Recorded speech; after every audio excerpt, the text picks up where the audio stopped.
नीचे बैठो।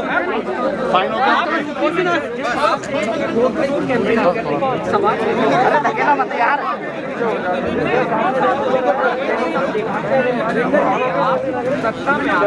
इसी के साथ भी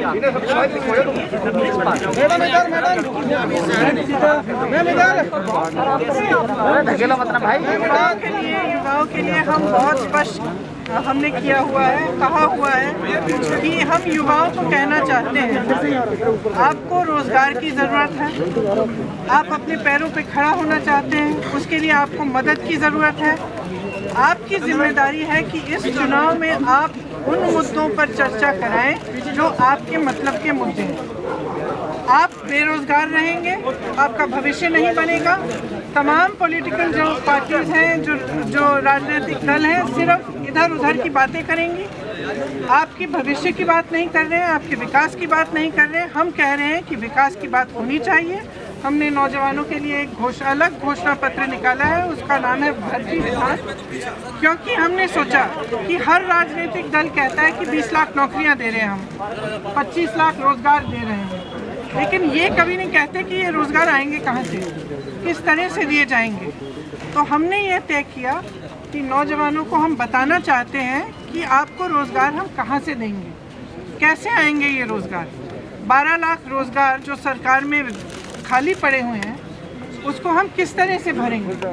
आप अगर अपना छोटा बिजनेस शुरू करना चाहते हैं तो किस तरह से सरकार आपकी मदद करेगी। आपने देखा होगा एनटीपीसी के जो छात्र हैं कितने त्रस्त हैं, परेशान हैं, प्रदर्शन कर रहे हैं, उन पर लाठियां बरसाई जा रही हैं, लेकिन कोई उनकी बात नहीं सुन रहा है। 2 सालों से मैं यूपी में काम कर रही हूँ, मैंने बार बार देखा है कि जब ये टेस्ट आते हैं, जब ये भर्ती के जो एग्ज़ाम होते हैं, या तो रद्द हो जाते हैं, या तो पेपर लीक हो जाता है, या फिर एग्ज़ाम के बाद कट ऑफ चेंज हो जाता है। और तमाम ऐसे स्टूडेंट्स हैं, ऐसे नौजवान हैं जिनके करियर बर्बाद हो चुके हैं, जो 5-5, 6-6 सालों से इंतज़ार कर रहे हैं इस आशा में कि मैंने एग्ज़ाम दिया, मुझे नौकरी मिलेगी। और बार बार घोटाले करे जा रहे हैं, बार बार उनको त्रस्त किया जा रहा है। जब वो आवाज़ उठाते हैं उनको आप पीटते हैं। तो हमने उनके लिए खास इस भर्ती विधान में हमने लिखा है कि हम इन चीज़ों को दूर कैसे करेंगे, इन समस्याओं को हल करने के लिए हम क्या करना चाहते हैं कि हम एक स्पेशल रिक्रूटमेंट कमीशन बनाना चाहते हैं जो इन समस्याओं को समझे और इनको सुलझाने का काम करे, कि हम निःशुल्क ये एग्ज़ाम निःशुल्क कराएंगे। आप अगर ट्रेन से जा रहे हैं या बस से जा रहे हैं इस एग्ज़ाम को देने के लिए, तो आपको वो भी यात्रा निःशुल्क होगी।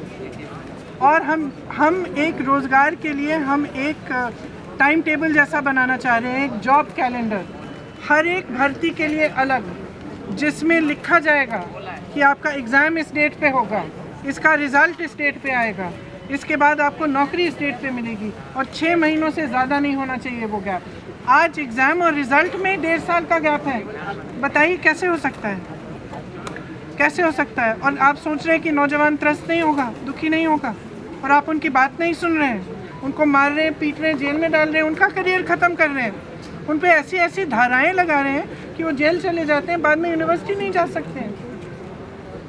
तो हम कह रहे हैं कि हम समझ रहे हैं कि ये आपकी समस्याएं हैं, इसको सुलझाने के लिए, इनको सुलझाने के लिए हमने एक पूरा विधान बनाया है। इसको पढ़िए, ऑनलाइन भी पढ़िए, और जहाँ से भी आपको ये उपलब्ध हो सकता है आप उसको देख के पढ़िए, क्योंकि हम ठोस बात कर रहे हैं, हम इधर उधर की बातें नहीं कर रहे हैं। हम कह रहे हैं कि चुनाव असली मुद्दों पे लड़ा जाना चाहिए, विकास पे लड़ा जाना चाहिए। आपके मोहल्ले में नल क्यों नहीं है, पानी नहीं है, बिजली क्यों नहीं है, सड़क नहीं है, आपको रोज़गार क्यों नहीं मिल रहा है, आपकी शिक्षा में आपका बजट क्या है, आप 80%, 20% की बातें कर रहे हैं। आप ये क्यों नहीं कह रहे हैं कि कितने प्रतिशत बेरोज़गार बैठे हुए हैं उत्तर प्रदेश में। आप ये क्यों नहीं कह रहे हैं कि शिक्षा का जो बजट में आपने जितने प्रतिशत पैसे आपने खर्चे हैं वो पहले से कम हो गए हैं। ये क्यों नहीं कह रहे हैं। आप ये क्यों नहीं कह रहे हैं कि आप कितने प्रतिशत आप खर्चेंगे सेहत के लिए, सेहत की सुविधाएं के लिए।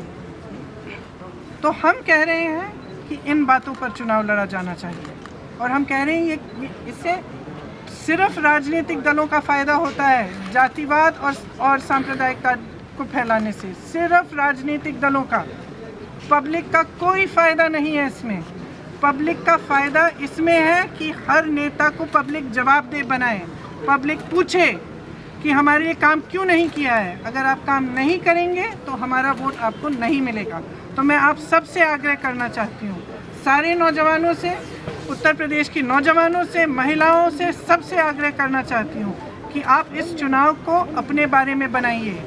आपका विकास कैसे होगा, आपका भविष्य मजबूत कैसे होगा, आपको रोजगार कैसे मिलेंगे, आपको अपने पैरों पर खड़ा करने के लिए सरकार किस तरह से मदद करेगी, ये पूछिए और जवाबदेही बनाइए इन लोगों को जो आपको गुमराह कर रहे हैं। पिछली बार जब भूपेश सर आए थे डोर टू डोर कैंपेन करने, तो उनके खिलाफ मुकदमा हो गया।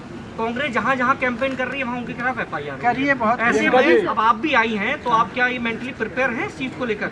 देखिए, जब से मैं उत्तर प्रदेश में काम कर रही हूँ तो मैं पूरी तरह से मेंटली प्रिपेयर हूँ। मुकदमे करिए, हिरासत में ले लीजिए, जेल में डाल दीजिए, क्या होगा, हम तो लड़ते रहेंगे। प्रियंका जी, ये हमारा संघर्ष है। बड़ा चुनौती स्वीकार किया है आपने पहले ही कैंपेनिंग में। पंकज सिंह यहाँ से विधायक हैं और रक्षा मंत्री के बेटे हैं। ये लड़की पंखुड़ी यहाँ रहती है, यहाँ की समस्याओं को समझती है। आज से नहीं, चुनाव के समय से नहीं, ये महीनों से हर जने के लिए अवेलेबल होती है, उपलब्ध होती है कि आप फ़ोन करिए, फ़ोन उठाती है, जाती है, सबसे मिलती है, सबकी समस्याओं को समझती है। आप देखिए, ये जीतेगी क्योंकि जनता त्रस्त है यहाँ नोएडा की, परेशान है, सारे ग्रुप्स परेशान हैं, कोई सुनवाई नहीं है उनकी। वो कह रहे हैं कि विधायक को तो हम देखते ही नहीं है, अब बसों पे उनका विज्ञापन देख रहे हैं, लेकिन उनका चेहरा हम सिर्फ बसों पर देखते हैं। लेकिन ये लड़की तो यहाँ रहती है, संघर्ष करने वाली लड़की है। इसके छोटे छोटे बच्चे हैं, तब भी ये कोरोना के समय इसने सबसे ज़्यादा काम किया है, इसीलिए इसको टिकट मिला है। मैम, इस बार कितनी बड़ी चुनौतियाँ हैं, कितनी सीटों का टारगेट है यूपी में? 403 सीट लड़ रही है कांग्रेस, मेरे ख्याल से 3 दशकों के बाद। तो मेरे ख्याल से बहुत बड़ी बात है और हम हर सीट पे संघर्ष करेंगे, हर सीट पे लड़ेंगे। लड़की हूँ, लड़ सकती हूँ, आपने नारा दिया, उसके बावजूद भी महिलाएं सुरक्षित नहीं है यूपी में। मैम, इसके बारे में इसीलिए तो मैं कह रही हूँ कि महिला समझिए। सब महिलाओं को मैं कहती हूँ, आप भी महिलाएं हैं, आप समझिए कि आप में कितनी शक्ति है। आज आपको राजनीतिक शक्ति माना नहीं जा रहा है। क्यों? आप 50% आबादी हैं, तो आपको सीरियसली क्यों नहीं ले रहे हैं राजनीति में? क्योंकि आप एकजुट नहीं हो रही हैं। आप एकजुट बन के खड़ी हो जाएं और आप कहें कि हम अपनी भविष्य की राजनीति चाहते हैं, हम अपने पैरों पे खड़ा होना चाहते हैं। हमें असुरक्षित रखने का आप काम कर रहे हो, हमें सुरक्षित बनाओ और हमें सक्षम बनाओ और हमें लड़ने का मौका दो। यही कह रही हूँ। That's okay. So what? We are fighting.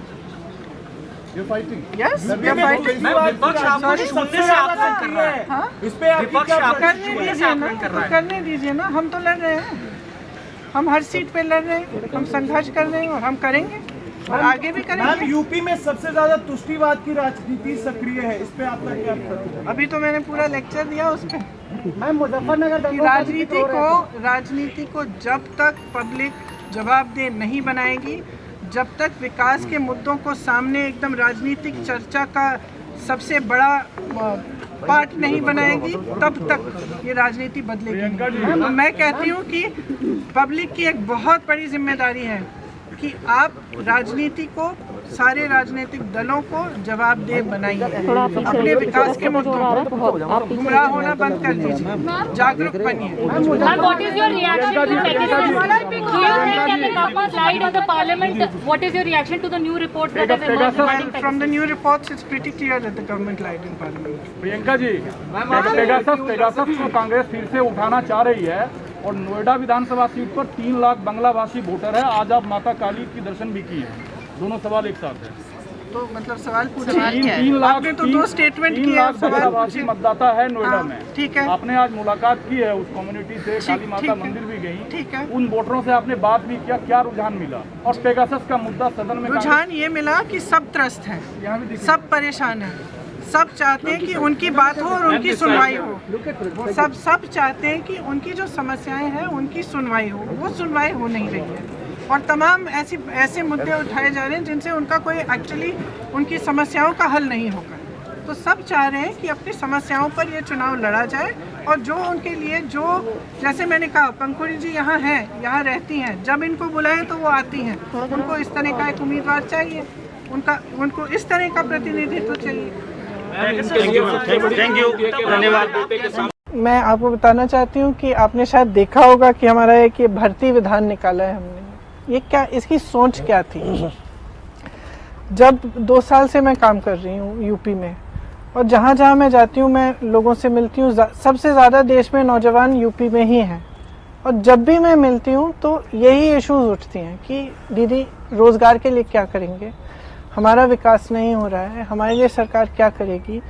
और ख़ासतौर से ये जो परीक्षाओं का जो मसला है, जो एकदम इस कदर बिगड़ गया है अब कि जैसे मैंने कहा, मैं स्टूडेंट से मिलती हूँ जो 5-6 साल उनके गवाए जाते हैं इसी में कि वेट कर रहे हैं, परीक्षा दे दी है, पैसे खर्च कर लिए हैं, ट्यूशन करा लिए हैं, माँ बाप ने मेहनत की है उनको ट्यूशन के लिए भेजने के लिए और सब फीस भरने के लिए, नियुक्तियाँ नहीं हो रही हैं। कुछ या तो कहीं कोई घोटाला हो जाता है, या फिर पेपर लीक हो जाता है, या फिर मार्कशीट मतलब वो पासिंग जो ग्रेड है उसको बदला जाता है। तो इस तरह से एकदम प्रताड़ित हो गए हैं लोग। तो हमने सोचा, देखिए सारी राजनीतिक दल, जितने भी राजनीतिक दल हैं, वो चुनाव के समय कहते हैं हम 25 लाख नौकरियां देंगे, 20 लाख रोजगार देंगे।